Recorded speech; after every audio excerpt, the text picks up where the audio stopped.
Welcome to week 26, assignment 3. This week we shall be working on vocabulary.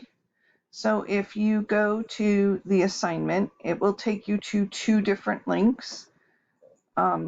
This link will take you to the flashcards, the matching, the concentration, and if you click here to list of terms, you will see all of the words and the definitions next to each other. If you click the top link, it's going to take you to a different version of a game. So what you would do is you need to see, it tells you that it is Vocab Week 10 PowerPoint.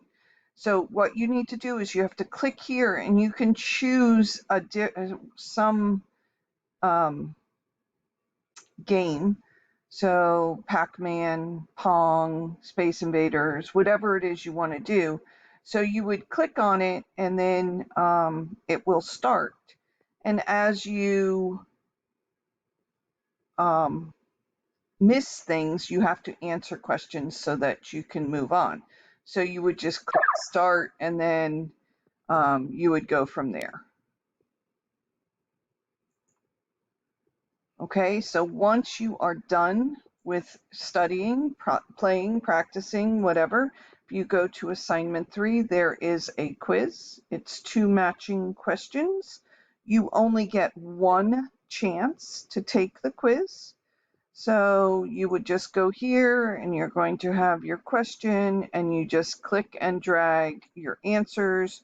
When you're ready, you go to next, you do the next question, and then you will hit submit. It will then tell you your score and show you the correct answers. If you have any problems or questions, please message me and we will get it taken care of. If not, have a wonderful week and I hope to see you soon.